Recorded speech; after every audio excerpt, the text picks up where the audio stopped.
Welcome back to Meg's Mysteries. This is February and Fantasy Stories. This story is called Hidden Magic. I hope you enjoy it. It was the summer of 75. I was spending my summers with my grandparents in the country. I live in the city, and every summer I spend it getting back to nature, as Granddad calls it. I love spending time with them and my best friends who live there. I've been going there since I was a little boy, and now I'm 13, and I still enjoy my summers with my friends.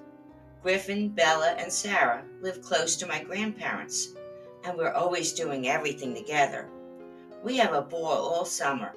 It's like a summer of fun club. This summer brought us closer than ever, a lifetime of friendship, and it began in my granddad's attic. Granddad met me at the train station.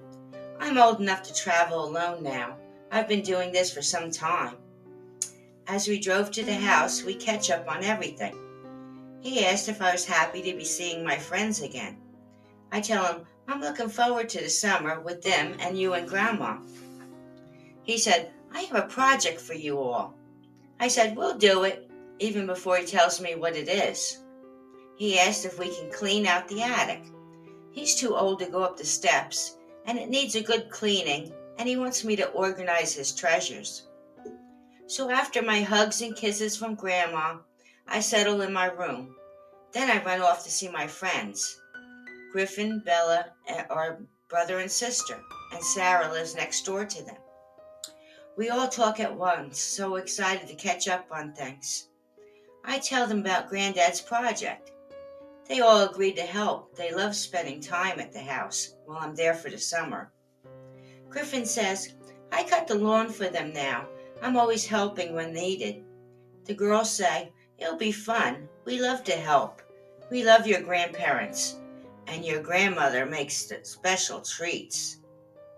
So the next day we all started on our adventure. The one we'll never forget. We all got busy cleaning. It was dusty and filled with cobwebs. Boxes, old furniture covered with sheets, bookshelves filled with old books. So much to do, but we didn't mind. We all dug in, and it was looking so much better. Then we took a break. Grandma made her special muffins and her honey milk, sweet and cold, and the best muffins in the world. She used to say, I added a little of my magic and love into each one of them. Granddad asked how we were doing, and I said, we're getting there. It is clean, but it needs a lot of organization. It's so big up there. Can we use it for our clubhouse? We love to play role games like Dungeons and Dragons and stuff, and it'll be perfect for us. Granddad said, yes, Jamie, you can use it, but you have to promise to spend some time outdoors and enjoy nature, not just stay inside and play games. We all agreed we love to swim and play outdoors too. As long as we're all together, we have fun. We had some time before everyone had to go home, so we went back up to finish for the day. The place was looking great, clean, and everything in its place. Sarah spotted a trunk covered with a sheet. She said, let's move it to the corner out of the room, and we'll have more room to play our Dungeons and Dragons game. It was so heavy it took all of us to push it to the side. I opened it to see why it was so heavy. Griffin looked in and said, oh, it's full of old clothes and things. There's a Viking helmet and a red cape, a blue gown, a coat, and a pirate hat. Also a sword and a book of legends of mystical beings. There was a timepiece and a bag of potions and a crystal ball. Under it all was a large wooden box, carved with symbols and writings we've never seen before, and a large stone in the middle. I touched a stone, and on the top, it opened up. It looked like a board game, a very old one. In the middle of the board was a golden mirror, and on the edges were places for game pieces and dice. Around the board there were spaces and directions where to go. 4 pieces, a traveler, a seeker, a keeper of legends and mystical beings, and a healer. Wow, we got excited about our find. There was a written cloth with directions for the game, handwritten in old calligraphy style, but we could still read it. This is the gateway to a magical world. Call out the name Oracle, and the world of magic will open up to you. But beware, some things are not always the way you want them to be. Only the brave will be let in, so call to me. It was signed the Oracle. Sarah said, "This looks very old, but it'll be fun. Let's do it." Griffin said, "It's a little weird, but I'm in." Bella said, "It does have a warning, but let's give it a go. We do love our role-playing games." Sarah says, "I want to be the seeker. Jamie, you could be the traveler. You're the one who travels here every summer." Griffin said, "Yes, he's the traveler. It's perfect for him. I want to be the keeper of legends and mystical beings." Bella, I guess you're the healer. So we all took our pieces and placed them on the board where they said to go. The mirror started to glow. Griffin said, "We have to call for the Oracle to start the game." So we did. "Oracle, we call upon you." Then a bluish mist rose out of the mirror, and a figure appeared. We all stared in shock that a beautiful woman was there. She said, "I am the past, the future. I always was and always will be. If you wish to enter the hidden world of magic and agree to its rules, I will share it with thee. The mystery of the hidden forest, the past, the future tales, I will tell. I will open up the portal to my world. Only the brave will see and come with me."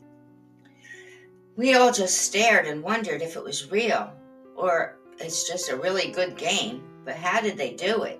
Was it magic? "Jamie, what did we do?" asked Bella. "You're the traveler. Do we go? We'll follow your lead." I said, "We will play the game." So we all agreed and put our outfits on and placed our pieces on the designated places on the board. I had the pirate hat, coat, and timepiece. Griffin the book of magical beings, and he put on the Viking helmet. Sarah had the blue gown and the crystal ball. And then Bella put on a red cape and her bag of potions. The Oracle smiled and said, "We will begin."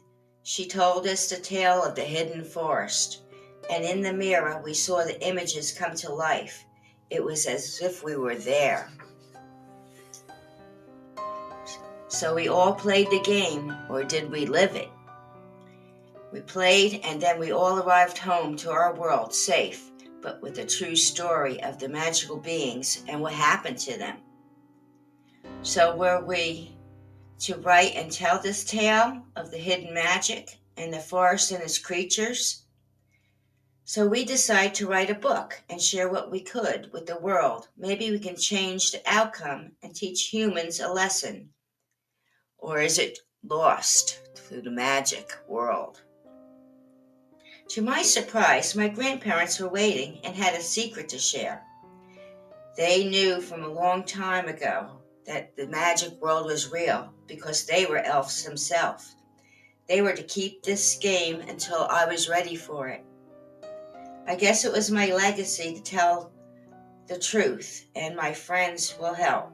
I hope the world will take us seriously and change before it's too late.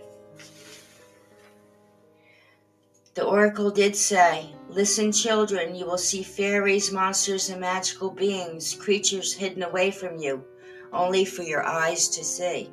So follow me to a time and place where magic rules." And so we will begin the story of the Blue Nymph.